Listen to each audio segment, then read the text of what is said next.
Okay, good afternoon, everyone. So let me just go to where we have left. Lecture 1. Oh, hang on. I've not shared the screen.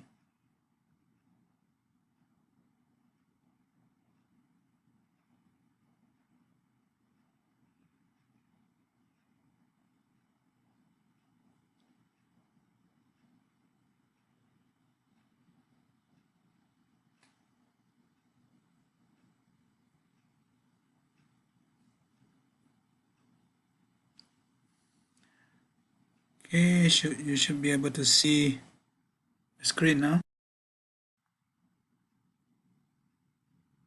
Enlarge this a little bit.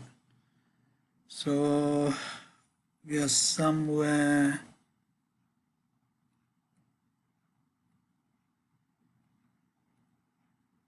We have already introduced spin last lecture. So also spinors. I've changed a little bit, made the corrections and changed a little bit your first lecture, but I've yet to upload this on the web. So I will do this later on. Where are we? So, okay, probably we are just about to finish this one. Okay, and enter to qubits. But let me just try to one of the criticism usually I get is that I don't show enough examples of the problems that you can actually solve. Well, here's one. So the idea of putting the spin operators in a particular direction. So you project it to a particular direction of n. Over here, you can actually write it is in this particular form, and you can actually prove this, and I put it as an exercise down here. Okay, prove the matrix form of Sn, and much more interestingly is to actually prove the eigenstates of this operator to be given by this alpha n and beta n. So I'm just going to do one of them so that you can actually see how to do it. It's very much what we call matrix algebra and essentially eigenvalues. So let me try to do this on the whiteboard. Can you see the whiteboard? Okay. So essentially your Sn is given by this. So this is your operator here. H, oops, there's some lag going on. My whiteboard freezes a little bit. Okay. So H bar on 2 cos theta here, E minus high phi sine theta, EI phi sine theta. I'll try to do this quickly. So this you should actually prove this. It's quite easy to prove. So we want to find the eigenvectors of this. So essentially we need to solve for the eigenvalues. So maybe I would not show that. So what you need to do is to find the determinant of Sn minus lambda I equals 0. So this gives you the characteristic equation. Okay, and then you'll be able to show that your lambda is equals to plus or minus h bar on 2, just like in the case of your Sz. Okay, so your Sz is a particular what you call form of this Sn. Okay, so let's do the positive eigenvalue here. So in other words, we want to find an eigenvector of it. Let's consider AB. Oops. So much. AB here to be eigenvector of Sn.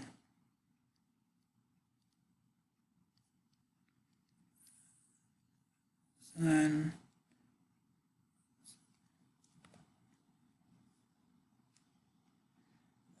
with eigenvalue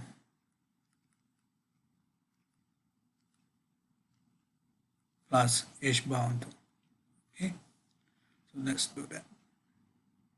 So what we do is essentially, just using the eigenvalue equation.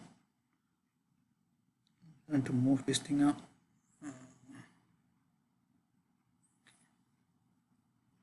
So what you do is essentially you write down the eigenvalue equation over here, h bound 2, this is Sn, essentially cos theta, e minus I phi sine theta, then this is ei phi sine theta, and then minus cos theta here, and then multiply by AB must be equals to plus h bound 2 AB. So you can solve the matrix equation. So simplify the matrix equation. I'm just going to write just one. So, I mean, the two equations that you get is the same thing. So essentially what you get, basically, I should get, I have to be careful on this, I should get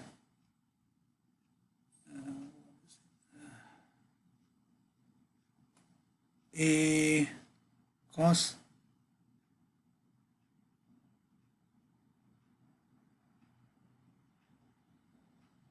I want the other one, sorry. I should get a e I phi theta sine theta. I'm doing the right one.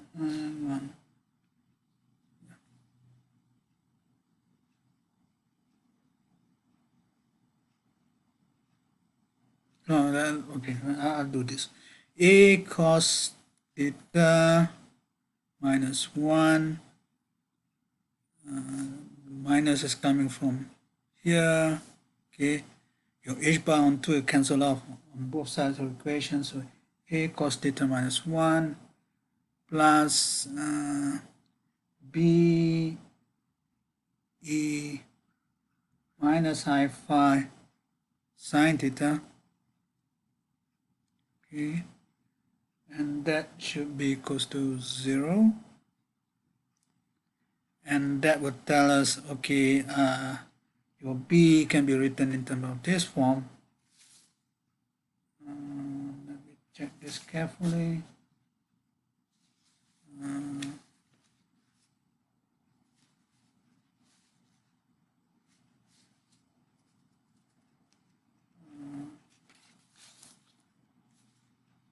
And I'm not sure which one I'm doing. Hang on. Just let me figure out, because I did two separate solutions here. A cos theta minus 1.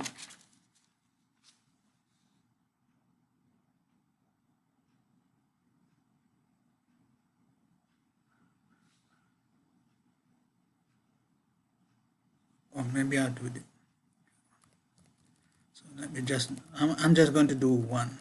Okay.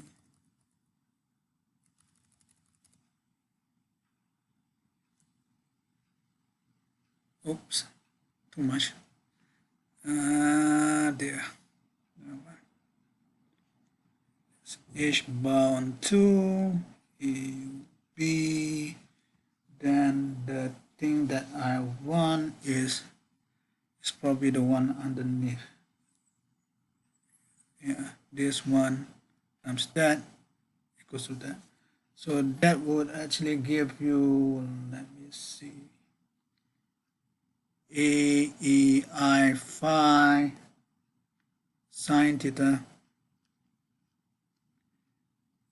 and then minus B cos theta plus 1. So in other words, what you get essentially, okay, let me just check because I don't want to make mistakes here. AEI phi sine theta, oops, what am I doing? Sine theta divided by cos theta plus 1 plus cos theta.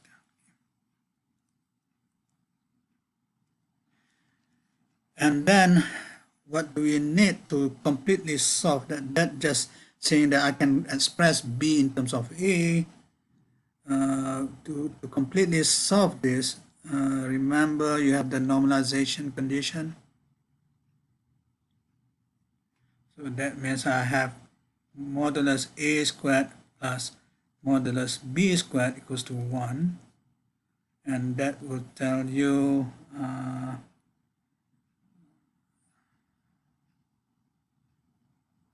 okay, maybe this is a bit long, so I need to put this thing up. That will actually give you, maybe I'll do it over here, this equals to, I just substitute this B inside, so I have A squared plus A squared sine squared theta. So the exponential, when you take the conjugate, it will just cancel off. So that's sine squared theta over 1 plus cos theta squared. And then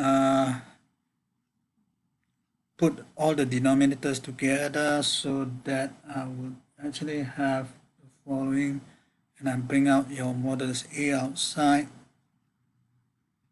That would actually give you 1 plus cos theta squared plus sine squared theta divided by 1 plus cos theta squared. Okay.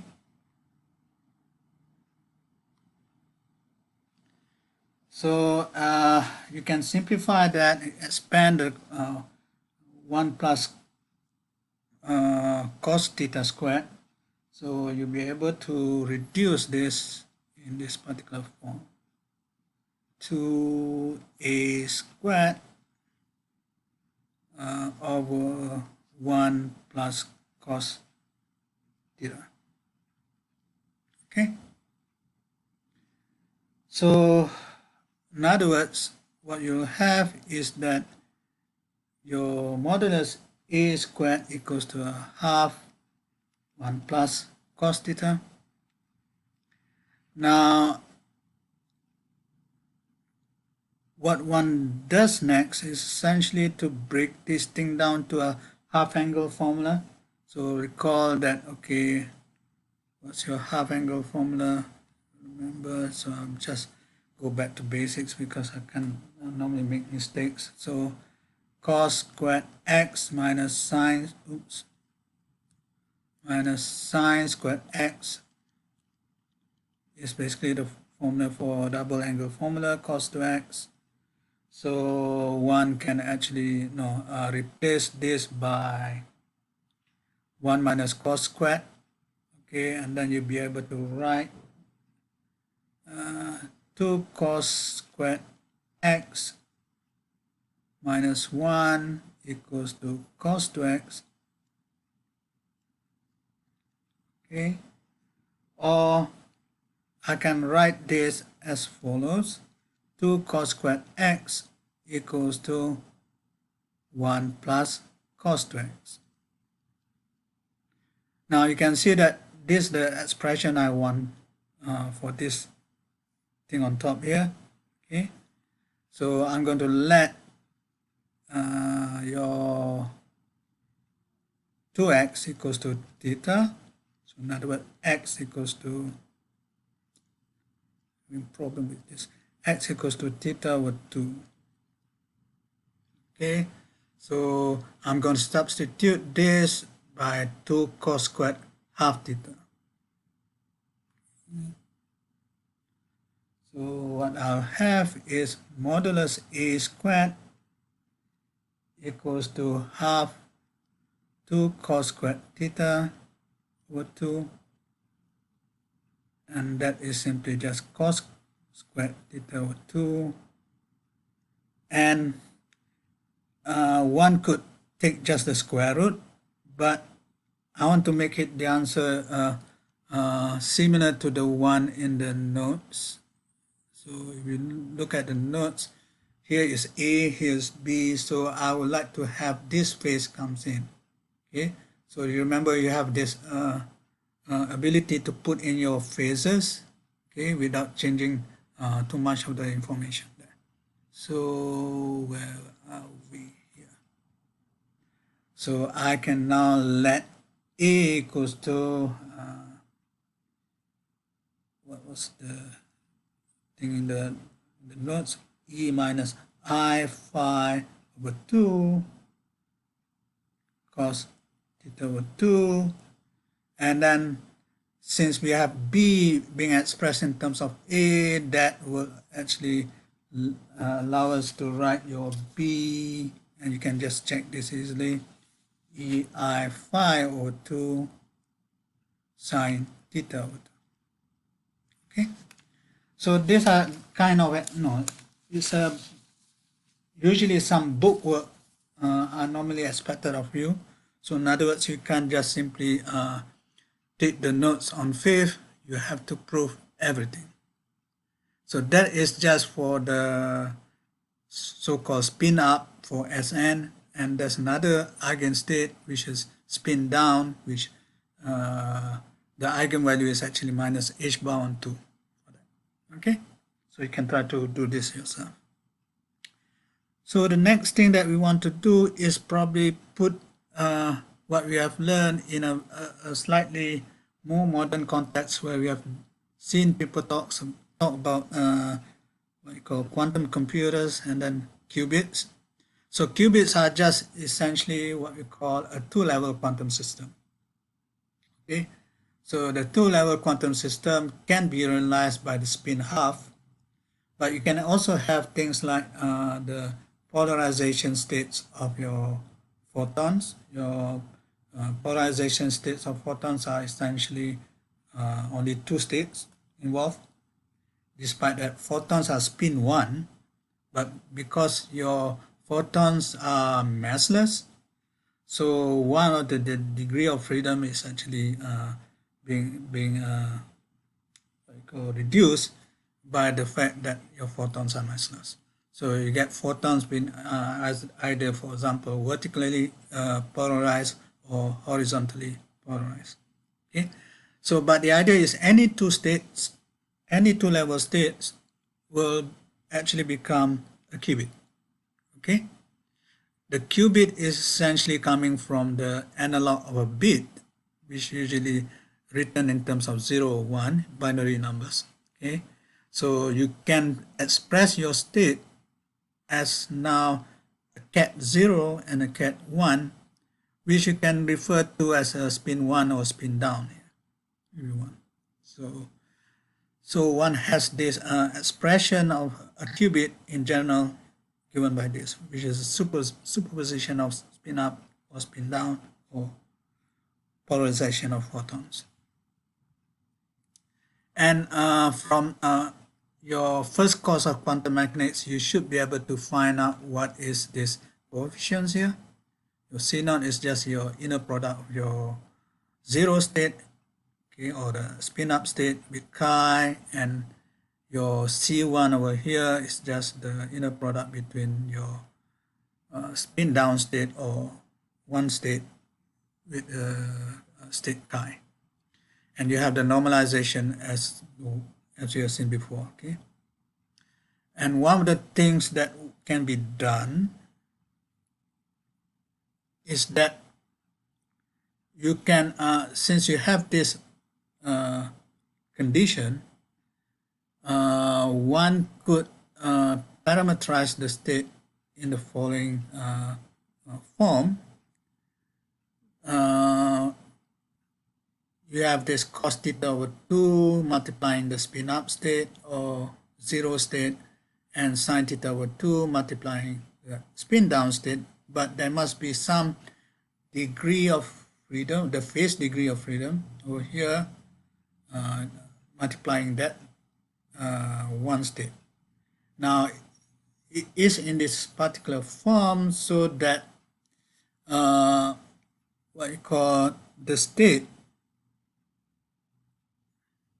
can be put in a geometric form as a sphere, okay, where your spin up is actually at the north pole here of the sphere, and spin down is actually at the south pole of the sphere, and all the other qubit state will be somewhere on the surface of the sphere. Okay, so one can actually have chi somewhere in the middle or something like that. Okay, so this is a convenient picture. Then you can talk about other things like the block vectors that you can actually help do some calculations, but we are not going to do that here, probably in a different course. So one of the things, as I said, the idea of 0 and 1 adopted for the symbol of the cat, okay, essentially just to find the analogous thing with respect to the bits that you find in classical computers. Okay, so in classical computers, for example, you have logic gates that you can operate on these bits. So you can turn the bit 0 to a bit 1, and bit 1 to bit 0 by using a NOT gate, and then you can do other things like OR gate, AND gate, and so on and so forth. Okay, for qubits you can also do the same thing. So in fact, the X Pauli matrix that you have seen before, which comes from the spin X operator, is actually the quantum version of a NOT gate, because you can think of your 0 here is given by 1 0, and your Pauli X matrix is given by that, and what happens over here, it flips this 1 0 to a 0 1, which is actually your 1 state. Okay, and then your X operator acting on 1 will give you a 0. So it sort of flips the binary cats, if you want, into one or another. So, but generally you can have a much more general state. So you can have a chi state, which is a superposition of 1 and 0, and then you'll be able to see that, okay, the coefficients that comes in will get flipped. Okay, and this is not the only gate that you can have for 1 qubit state. You can have any unitary matrix. One of the things that I've actually taught in the first course of quantum mechanics is that a unitary operator is actually correspond physically to a change of basis. Okay, so what you do in this particular case, you can always like rotate your qubit sphere, okay, using this unitary matrix. And because of the rotation, it actually keeps your vectors normalized, okay, meaning your length of the vector is always 1, irrespective of what unitary gate that you put in. Okay, so this is something that people are interested in nowadays. Okay, so the fact that now, in fact, there are infinite number of gates that you can have, because you can have any unitary matrix, acting as a logical gate. Okay. Of course, when you do experiments, you want to choose a particular one which actually helps you to do uh, logic operations. So some of it is sometimes called, for example, a Z gate is coming from your Pauli Z matrix. So this is actually this one. So when it's in the up state or in the zero state, it doesn't do anything. But once in the down state or your one state, okay, it will flip to a minus sign. And then there's a general phase gate. So phase gate, I can't remember the symbol for it. So this is given by 100 EI5, if I'm not mistaken. Okay, so you can take any unitary matrix for that matter. Okay. A much more interesting thing is to consider when you have more than one spin object or one qubit. So then you have the number of operators sort of expand exponentially, just like your basis states become increase exponentially. So the same thing happens to the operators. So that means there are more logic gates that you can actually use to manipulate the qubits. Okay, so let's just consider the case of two spins or two qubits.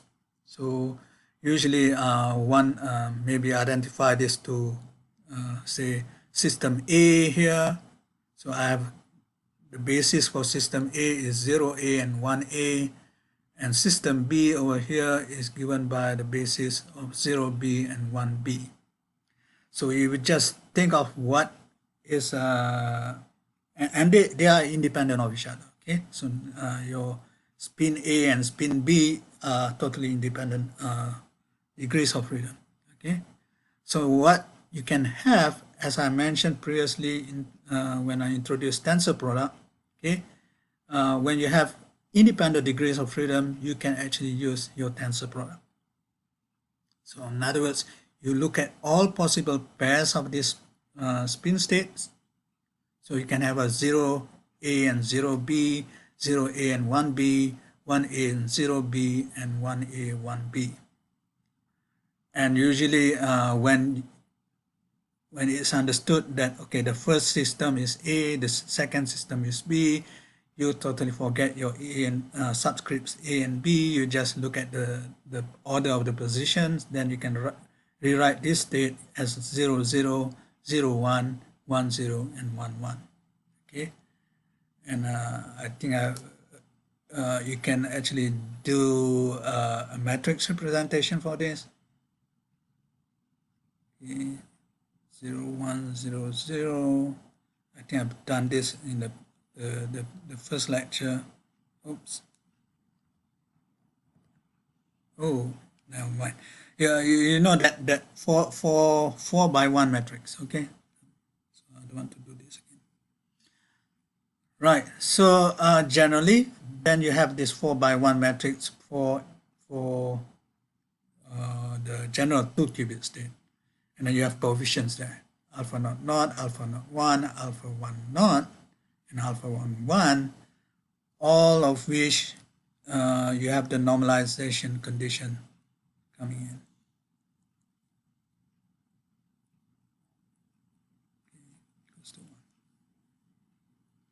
So with respect to this 2-qubit state, you have more things to do, and you have more logic gate operations, and you can take any 4 by 4 unitary matrix for this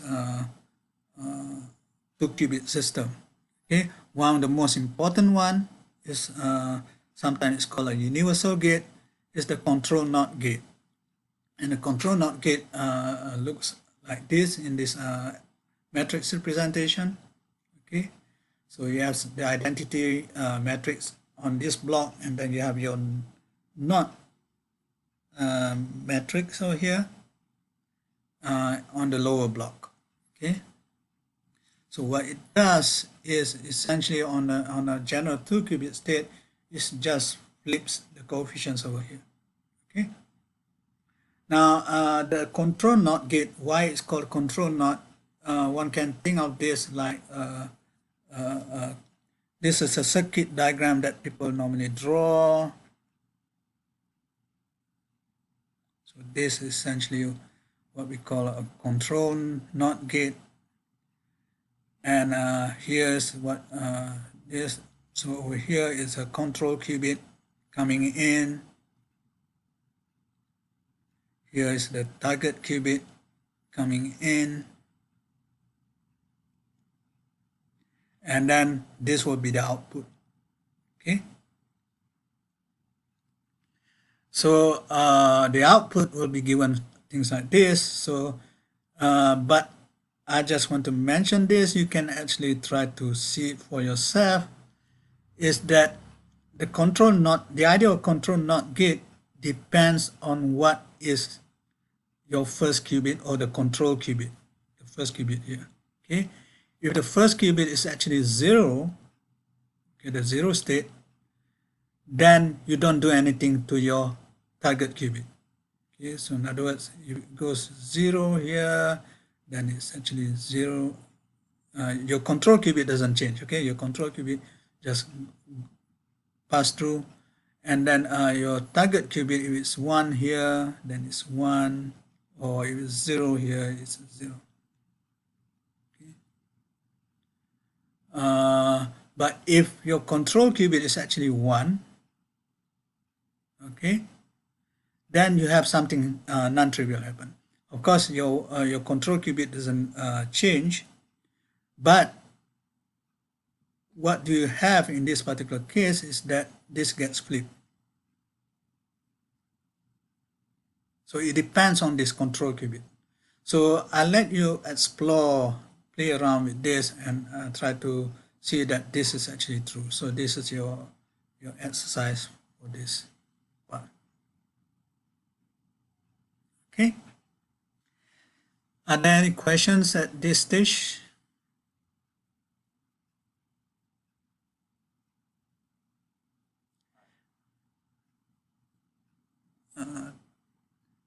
I can't hear you. Okay, so essentially, no, all the things that I wrote in the notes, you have to actually check them. Okay, sometimes I do make mistakes, so you can check what my mistakes are. But the point is, you have to actually do the calculations to see how these equations actually arise. Okay, so these are the normal thing. There will be other exercises that comes through your assignments later on. Probably a bit more non-trivial than the book work. Okay. Right. Now let's try to continue.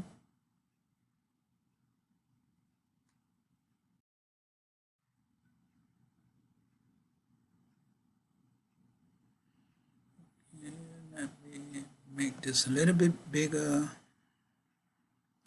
So one of the things, as I said, one of the things that we want to do in this particular advanced course is to see some of the machineries that goes into more realistic calculations. Okay, so your spin, normally you don't actually see them taking part. For example, when you solve your hydrogen atom, you normally ignore spin. Okay, but things can be the what you call the effect of spin can actually comes in when you introduce other fields into the system. For example, you do a magnetic field. So let me just explain how the magnetic field interacts with spin.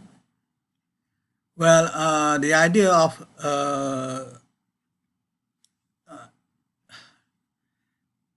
maybe I'm not sure whether you have seen this before, but okay, I don't have notes for this, but let me just try to see if I can remember. Now, just consider an electron sort of doing a rotational motion. So this is an electron, so moving in this circular motion, and I'm okay. I'm not that because I can't remember all the essentially what you have is when you have this current going in a loop. If I'm not mistaken, this is the right hand rule or something. Okay, you get the right hand rule, and then essentially there is a magnetic moment pointing up, right? Anyone remembers this? Okay, so there is a so these are a charge. This is a current loop. So this here's a charge Q. So it goes around. I might be also wrong with respect to the Q can be minus, right? In this case of electrons. So I can't remember precisely where the magnetic moment is supposed to be. But anyway, meaning this is in terms of rotational motion. Okay, so one has the same thing with respect to the spin. Now the spin doesn't come from any motion at all. It's an like I said previously, your spin is just like a birthmark. So that's an assigned quantum number for that particular particle. It's usually in the case of matter particles like electrons, they are given a spin of half. Okay, so these are just like birthmark kind of thing. So it doesn't come from any form of rotational motion, not even spinning on its own axis. You don't have that. Okay, so you have the same idea, just like your rotational motion of electron gives you a magnetic moment. You also have the spin giving you a magnetic moment as well, okay, which is given by this symbol mu. Okay, and there are some factors in front. Again, these are normally determined experimentally. Your mu b here is what we call the Bohr magneton. So in terms of the CGS, what we call units, it's given by this erg over Gauss. So I have totally forgotten all this, but no, you can look it up. So these are just giving you the physical dimension thing, okay?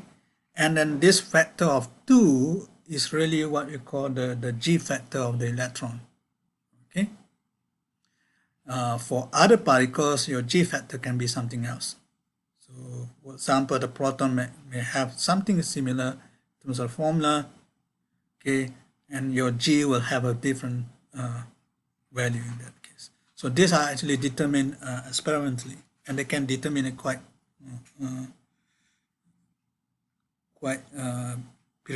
precise in some sense. Okay. So your G is sometimes called I think this Lande G factor. Okay. So the idea of this, then when you have magnetic moments, it will interact with other magnetic entities. Okay. So if we put it inside a magnetic field, then essentially the magnetic moment will actually interact with the magnetic field. So in other words, when you have the external magnetic field coming in, then your Hamiltonian, which normally you have in terms of, say, just kinetic energy, and your potential energy might be just Coulombic potential, and those two doesn't actually interact with spin, but the magnetic field part actually interacts with spin. Okay. So, and how it interacts is tries to align the spin into the direction of the magnetic field. Okay, and for simplicity, in reality your B field, so to speak, can be very complicated. So it can be dependent on time. It can have your B values can be changing from one point to another. So that means it depends on the spatial coordinates. But for simplicity, one can just say that, okay, let's consider the case of B being static. So that means it doesn't change with time. And then B just points in certain direction. In this case, we take it as the Z direction. Then you simplify things. Of course, you can consider the more complicated one, but for us to just demonstrate, we want to say for this lecture, we just say that, okay, your B field is just pointing in the Z direction uniformly. Well, it's not going to. Okay. So in other words, this Hamiltonian only acts on the spin part. Okay. There is actually the other part which is correspond to the spatial part. But for now, let's just consider that we are not interested in the spatial part, and we're just interested in the spin part. Okay? So in other words, the only Hamiltonian part that's going to be of interest to us that acts on the spin Hilbert space is just going to be this. Okay? And since you already seen your S, so if you look at this, these are just constant, and then this is the operator part. Okay, so in other words, your energy eigenstates for this spin Hamiltonian thing, okay, will be just your eigenstates of your Sz.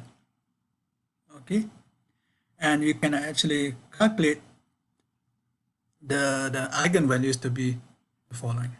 Okay, and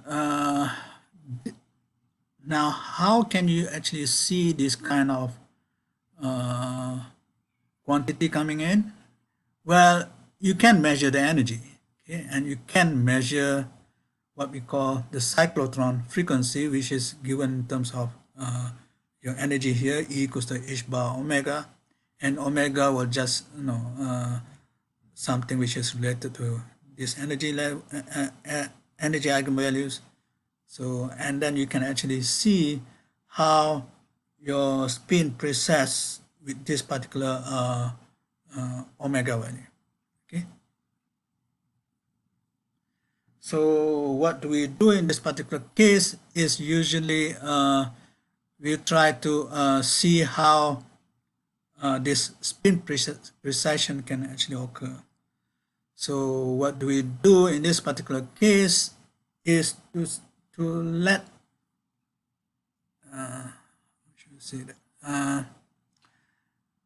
suppose that your spin state is given by a superposition in this particular case, and you know that a superposition state is not going to be a stationary state. I think in the first course of quantum mechanics, whenever you have energy state of whenever you have an eigenstate of energy, usually that is only what you call a stationary state, and all your eigenvalues, all your expectation values doesn't change with time. So that is not so interesting for us. But when it's in a superposition state, that means it's neither the eigenstate up or down according to the previous case. Okay? So in this case, your Hamiltonian here can have specific values when it's up or down, but now you consider a superposition state, then it can actually change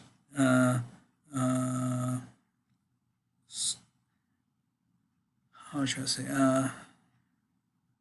It can change the how is it aligning with respect to the z-axis, so to speak.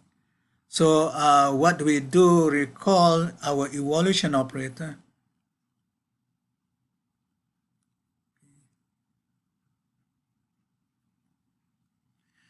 Is given by what? U t equals to E minus I h t on h bar. let me ask at this stage, have you seen this before?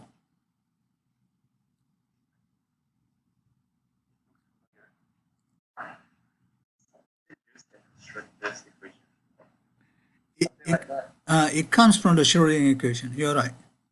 So the Schrodinger equation is essentially a differential equation. It's a form of a differential equation. But when you integrate it, okay, you should be able to find this so-called evolution operator. Okay. So now, because we are limiting ourselves to the Hilbert space that correspond to the spin Hilbert space, or the spin degrees of freedom, so your H is only coming from this Hamiltonian. Okay. Now I want you to check if I were to evolve. Let's consider a special case. Okay. So this is for you to, as an exercise. Maybe I'll update this also as an exercise. If you allow your psi to be just say plus or minus, okay, meaning it's in one of the eigenstate, okay, then what happens when you do the evolution of this state? Okay, that's one question. And then if you take whatever this state is, and then you perform some expectation values, what do you get? Okay, my claim earlier is that you won't get anything that depends on time. It will be time independent. It's only in the case where you have a non-stationary state, which is essentially a superposition state, that you will get something with that depends on time. Okay? Is this clear? Okay, so I'll let you do this exercise. I will update this, so probably do it somewhere down below.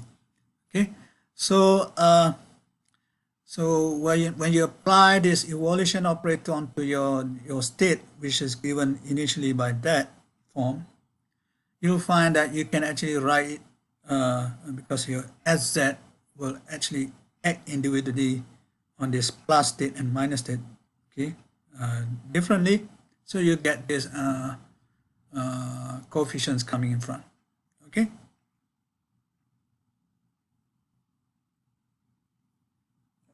Everyone's okay? Still follow?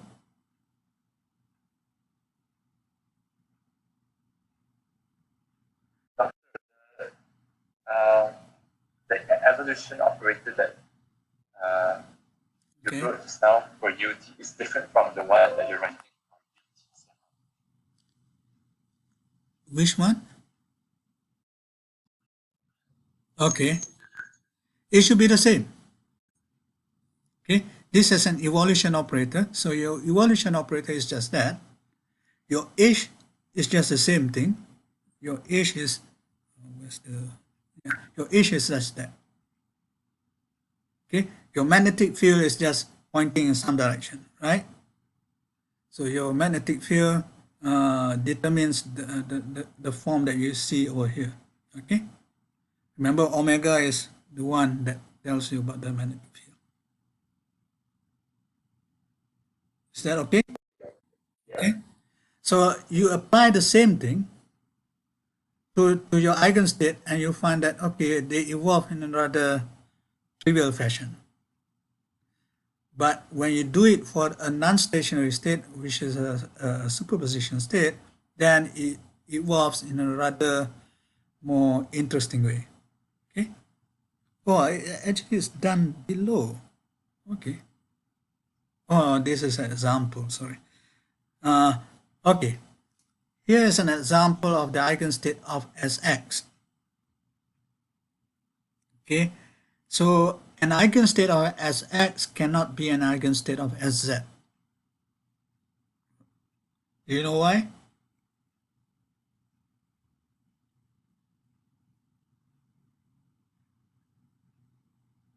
Just guess.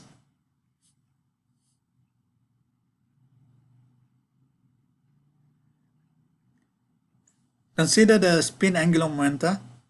You have your component as x, as y, and as z. None of them commute. So when none of them commute, they cannot possess the same eigenstate.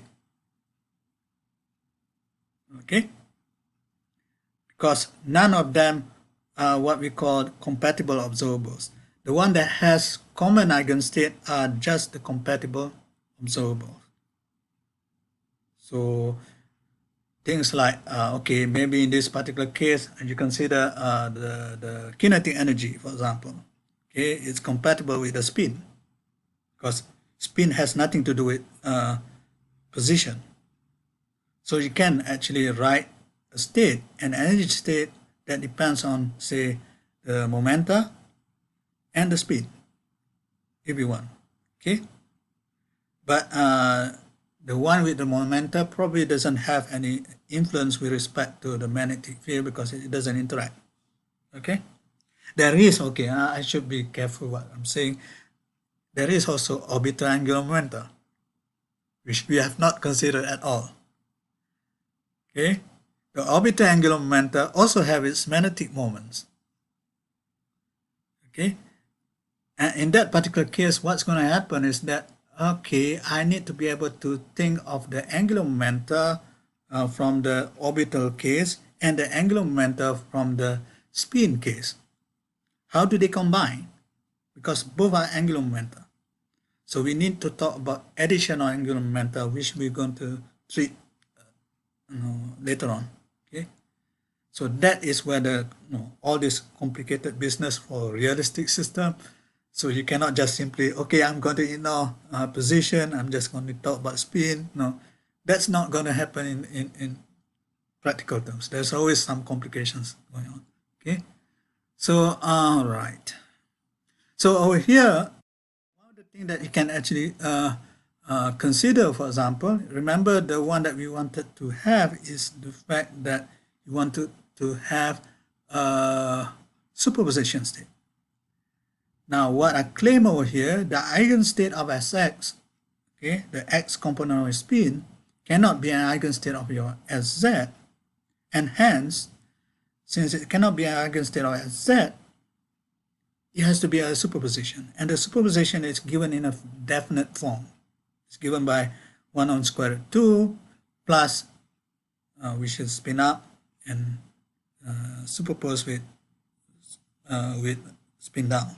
Okay, and I call this lacking of good notation. I write this as an x plus.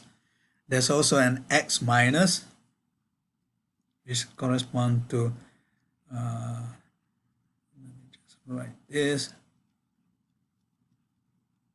Okay, so this is just like spin up and spin down as well, but in the x direction. Okay, if I can say spin left and spin right or something like that, but it's not quite right to say that. But this is the up state for your spin x component, and this is down state for your spin x component, right? So it is a superposition state, and you can actually test this under this evolution of the evolution operator.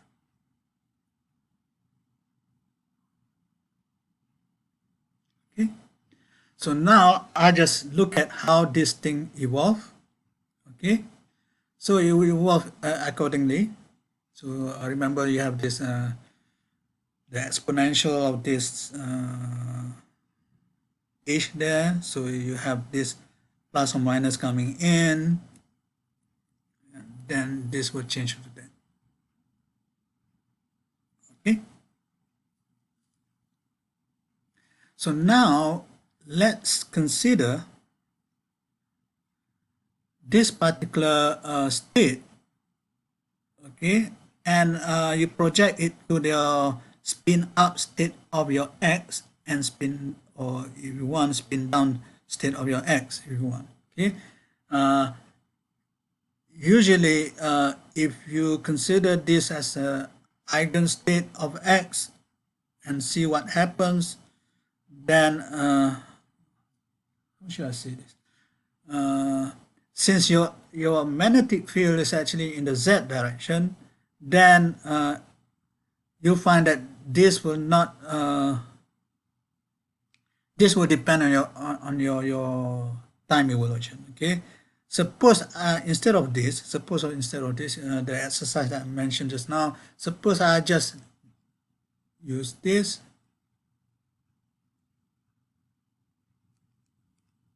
Okay, so this is a spin up state for your z, and this spin up state for your z, and this is for the time evolved one, and you find that this is actually just a constant. I can't remember what the constant is, but you can try to find it. Okay, but let's do this. Here your spin x state is not aligned to your magnetic field. Okay, so there will be some non-trivial things happening. So you just plug in your state for x plus at time t, which is given by that, and your x plus at time t equals 0 is given by that. Okay, so you take the bra vector for that, so you have that.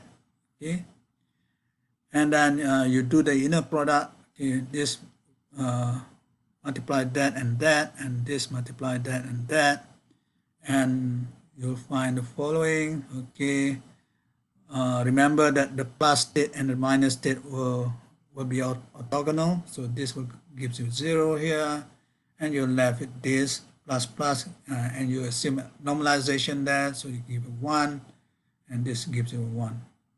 Okay, so you're left with exponential minus I omega t over 2 plus exponential I omega t over 2 in this case.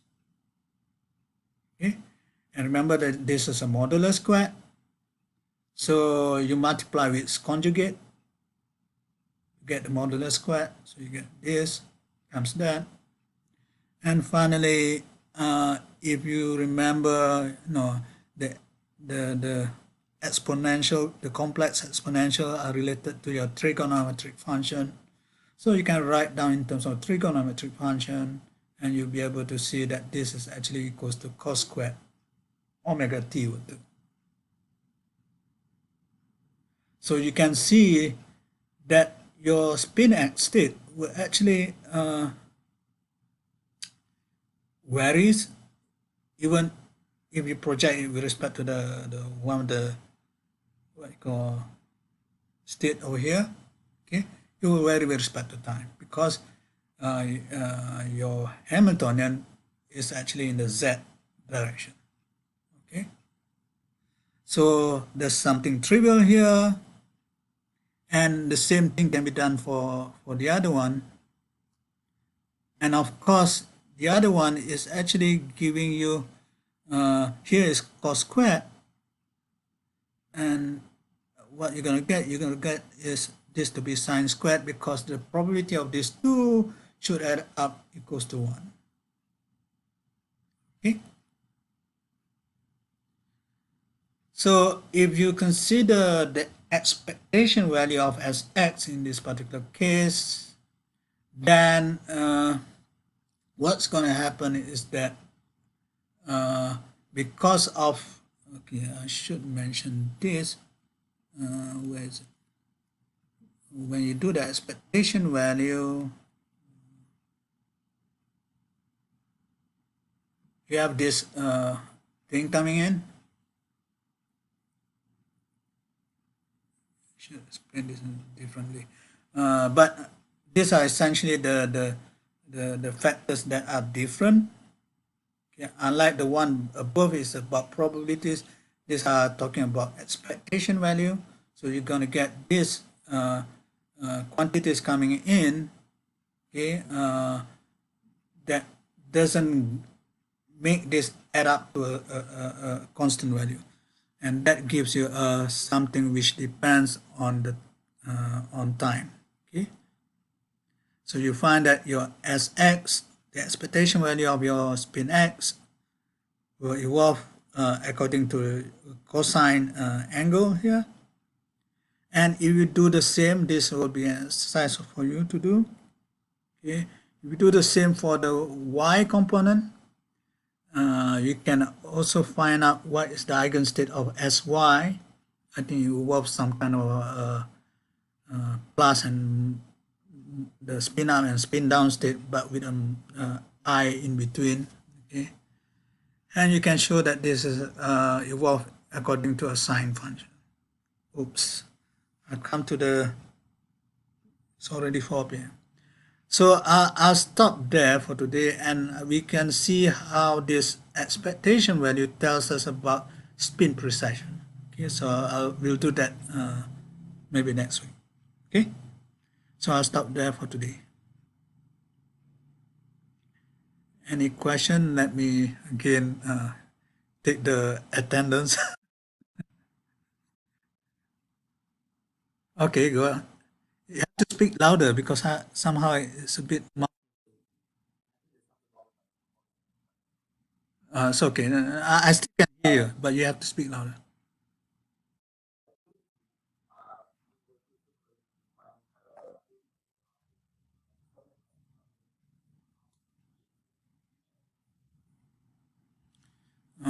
Let me go back to the notes and you tell me which one. Which page 2 is it?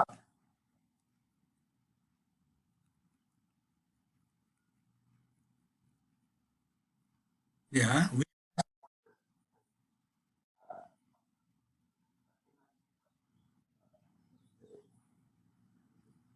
Oh, okay.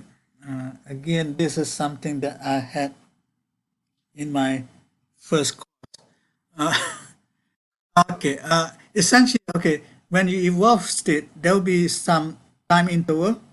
Okay. So the general state, the general evolution operator will be something like this. It will depend on two time. Okay. One is the initial time and the other is the final time. Okay. So the initial time, in this case, I'm going to just take it as to be 0.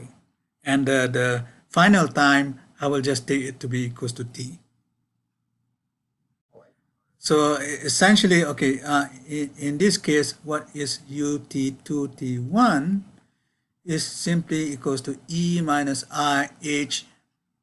Actually, this is also complicated, but I mean, there are some assumptions done here, okay, but I will make it simple. So this is essentially the full picture, okay? So there will be an initial time and a final time. So the evolution operator will take the time difference, okay?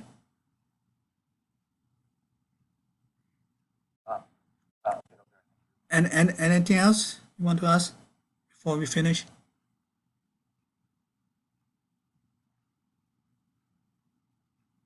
I guess no. So maybe no, you can think of questions and you can ask me next time or even during before the lecture, okay? Somewhere. All right. So let me stop this. Okay. Let's see if I can stop my recording. Okay, I have to shut down. Okay. See you guys probably next week. Okay. Bye.